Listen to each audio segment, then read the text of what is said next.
तो अरशद मदनी साहब ने आज नकाब चेहरे से उतार दिया इस बड़ी मीटिंग का। अरशद मदनी, महमूद मदनी और कोई भी इस तरह का इंसान, इंद्रेश कुमार जी का बयान आप कोई भी पढ़ लें, हूबहू वही बात कह रहे हैं जो मौलाना अरशद मदनी कहते हैं। इंसान इंसान के बराबर होता है, ये उनको 5000 साल से भारत का संविधान नहीं समझा पाया, ये अरशद मदनी अपनी भाषण देके समझा लेंगे। तो मौलाना अरशद मदनी की एक वीडियो वायरल होते हुए नजर आई है जिसमें उन्होंने मनु और आदम अलैहिस्सलाम को एक ही बताया।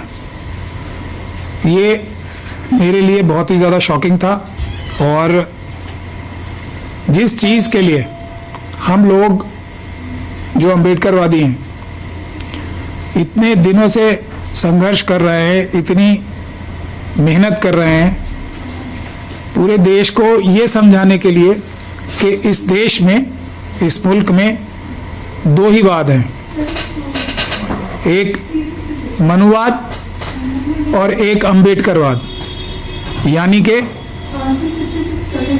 एक अम्बेडकरवाद है जो भारत के संविधान के हिसाब से देश को चलाना चाहता है, जो भारत का संविधान ये कहता है कि सभी मजहब को आज़ादी है अपना अपना मजहब पालन करने के लिए, मानने के लिए, और इंसान इंसान के बराबर होता है, कोई बड़ा या छोटा नहीं होता है। एक सोच ये है। दूसरा है मनुवाद, जो ये कहता है कि इंसान इंसान के बराबर नहीं होता, सब लोग ब्राह्मणों की सेवा करने के लिए पैदा हुए, बाकी सब लोग, ये यानी कि ब्राह्मण सबसे ऊपर होता है, उसके नीचे सब लोग होते हैं। छुआछूत होनी चाहिए और कुछ लोगों को एक जगह से पानी नहीं पीना चाहिए, कुछ लोगों को घोड़ी, अगर शादी है तो घोड़ी नहीं चढ़ना चाहिए। ये मनुवाद है, यानी कि इंसान इंसान के बराबर नहीं होता, छोटा और बड़ा होता है। यही दो वाद हैं बुनियादी तौर पे। तो मैं इस बात को बार बार कहता रहा हूं कि मुस्लिम कम्युनिटी के जो टॉप लीडरशिप है वो डायरेक्टली या इनडायरेक्टली सब आरएसएस यानी कि मनुवादी मानसिकता के गुलाम हैं, उनके साथ हैं और उनके इशारे पे काम करते हैं। मैं एक और भी बात कहता रहा हूं कि मनुवादी मानसिकता बज़ाहिर यानी कि प्रत्यक्ष रूप से मुसलमान लगने वाला भी मनुवादी मानसिकता का हो सकता है, यानी मनुवादी हो सकता है,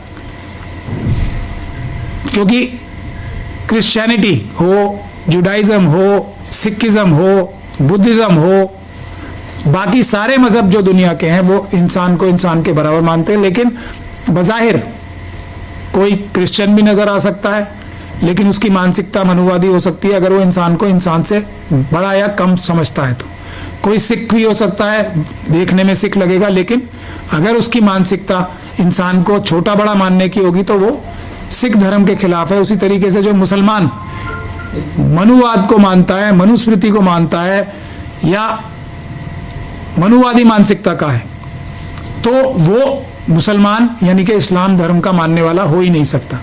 ये बात हम लोग बार बार कहते रहे। इसी बात की वजह, और जितने भी देश के मजलूम हैं, SC ST OBC और माइनॉरिटीज, वो एक तरफ हैं और मनुवादी मानसिकता के लोग दूसरी तरफ हैं। तो आरएसएस के लोगों को, मनुवादियों को इस बात से बड़ी तकलीफ थी कि मनुवाद और अम्बेडकरवाद के बीच में जो वो लोग कंफ्यूजन पैदा करने चाहते थे, वो हम लोगों की जो अम्बेडकरवादी हैं उनकी मेहनत से दूर हो रही थी। और SC ST OBC और मुस्लिम सिख क्रिश्चियन बौद्ध सब एक प्लेटफॉर्म पे आ रहे थे, एक जगह इकट्ठे हो रहे थे। क्यों? क्योंकि हम सभी मनुवादी मानसिकता को रिजेक्ट करते हैं, मनुवादी मानसिकता को नहीं मानते, मनुवादी मानसिकता का विरोध करते हैं और ये कहते हैं कि इंसान इंसान के बराबर होता है और सबके लिए न्याय बराबर होना चाहिए। तो अब मनुवादियों के मन में बहुत कुलबुलाहट थी, बहुत परेशान थे, अम्बेडकरवाद से ही परेशान है सबसे ज्यादा, और उन्हें किसी चीज से कोई फर्क नहीं पड़ता, और चीजें तो वो खुद ही कराना चाहते। तो बहुत दिनों से ये साजिश चल रही थी हम लोगों के खिलाफ, अम्बेडकरवादियों के खिलाफ, जिसका एग्जाम्पल फैजान मुस्तफ़ा, जिन्होंने जो राजस्थान हाई कोर्ट में एक जगह मनु जी की मूर्ति है उसकी तारीफ की और फोटो खिंचवा के किया, ये उस साजिश का हिस्सा थी। उसके बाद हमारे एक अभी अब्दुल नजीर साहब जज साहब रिटायर हुए हैं, जिन्होंने बाबरी मस्जिद का फैसले में दिया था, और उसके बाद चीफ जस्टिस साहब के साथ खड़े होके उनकी जो शराब पार्टी हुई थी उसमें हाथ मिला के खड़े होके फोटो भी खिंचवाई थी, और उसको उन्होंने अपनी किताब में लिखा भी है, रंजन गोगोई साहब ने। अब्दुल नजीर साहब रिटायरमेंट होते ही गवर्नर बना दिया, उन्होंने भी मनु की और मनु स्मृति की तारीफ की थी।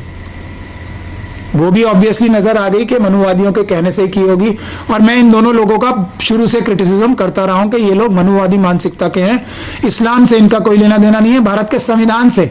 हालांकि दोनों ही अपने आप को बहुत बड़ा जूरिस्ट बनते हैं, तो इनका भारत के संविधान से और इस्लाम से कोई ताल्लुक नहीं है, क्योंकि ये मनुस्मृति में विश्वास रखते हैं।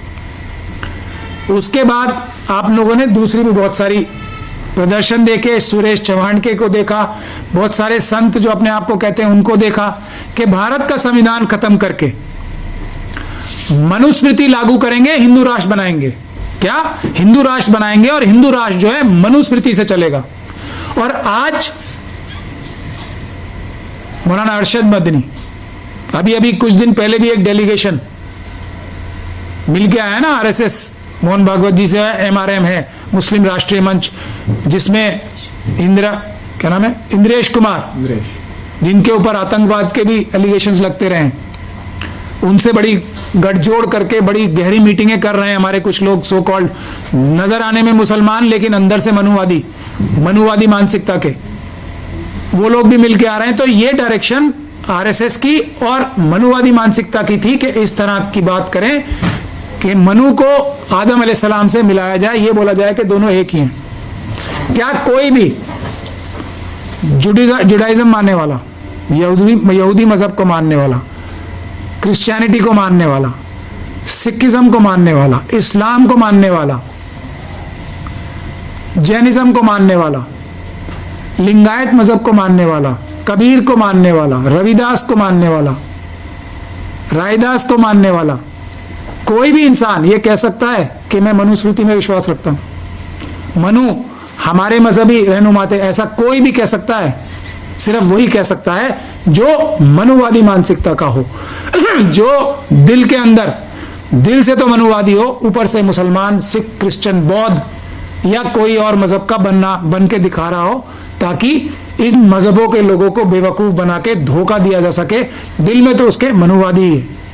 और ये मनुवाद इंडिया से ज्यादा पाकिस्तान में है। पाकिस्तान तो बज़ाहिर एक इस्लामिक कंट्री कहता है ना अपने आप को, लेकिन वहां की जो एस्टेब्लिशमेंट है, वहां की जो गवर्नमेंट है, वो भारत की गवर्नमेंट से ज्यादा मनुवादी है। वहां आज तक जमींदारी एक्ट एबॉलिश नहीं हुआ है। वहां आज भी आम इंसानों को, हालांकि कहने को तो इस्लाम मजहब के ही मानने वाले हैं, जानवर से बुरी तरह ट्रीट किया जाता है। जो जमींदार कम्युनिटी के लोग आते हैं, देख लीजिए वहां की आप लोग, वहां की जो रिपोर्ट्स हैं वहां आप देख सकते हैं। खुद इस्लाम मजहब के मानने वाले, इस्लाम मजहब के मानने वालों को जानवरों से ज्यादा बुरा ट्रीटमेंट करते हैं। वही ट्रीटमेंट जो यहाँ मनुवादी मानसिकता के लोग शेड्यूल कास्ट, शेड्यूल ट्राइब और ओबीसी के साथ करते हैं, वही एग्जैक्ट बिहेवियर वहां इस्लाम धर्म के मानने वालों के साथ, इस्लाम धर्म के मानने वाले जो देखने में नजर आते हैं मुसलमान, वो वही बिहेवियर करते हैं। ये सच्चाई है। तो मनुवादी मुसलमान जो हैं वो मुसलमान नहीं होते, वो मनुवादी ही होते हैं। तो अरशद मदनी साहब ने आज नकाब चेहरे से उतार दिया। इस बड़ी मीटिंग का ड्रामा उन्होंने चाहे कुछ भी किया हो, लेकिन असली मकसद ये था कि मनु को, जो बाबा साहब डॉक्टर भीमराव अंबेडकर ने मनुस्मृति जला के भारत का संविधान लाया था, तो बात यह थी कि मनु को आदम अलैहिस्सलाम से मिला के मुस्लिम कम्युनिटी को एससी, एसटी और ओबीसी से दूर करने की साजिश है। और आरएसएस ये चाहती है कि मुसलमानों को बेवकूफ बना के अपनी तरफ खींचने की कोशिश करे, अपने schedule caste, schedule tribe, OBC भाई और बहनों से दूर। ये कभी नहीं हो सकता, क्योंकि ये सिर्फ इस्लाम के खिलाफ नहीं है, भारत के संविधान के भी खिलाफ है, और हर एक मजहब के जो मनुस्मृति को नहीं मानता उसके खिलाफ है। तो हम सब लोगों को ये साजिश समझनी चाहिए। ये अरशद मदनी और इनके भतीजे जो हैं महमूद मदनी, ये सब मनुवादी मानसिकता के हैं। इन्हीं लोगों ने ये हमारे बीच में जो अशराफ और अजलाफ की जो दरार डाली है, ये यही मनुस्मृति के मानने वाले लोग जो मुस्लिम धर्म में घुस आए हैं, कुछ जो अपने आप को मुसलमान दिखाते हैं मुसलमान नहीं, हो ही नहीं सकते, ये उन्हीं की साजिश का हिस्सा है। इससे हमें बहुत होशियार रहना है। अरशद मदनी, महमूद मदनी और कोई भी इस तरह का इंसान जो मनुवाद को, मनुवादी मानसिकता को डिफेंड करता है डायरेक्टली या इनडायरेक्टली, उसका बायकॉट होना चाहिए। वो भारत के संविधान के खिलाफ है, भारत के कानून के खिलाफ है और सारे मजहबों के खिलाफ है जो मनुस्मृति को नहीं मानते, जो कि सारे ही मजहब हैं। बहुत बहुत शुक्रिया।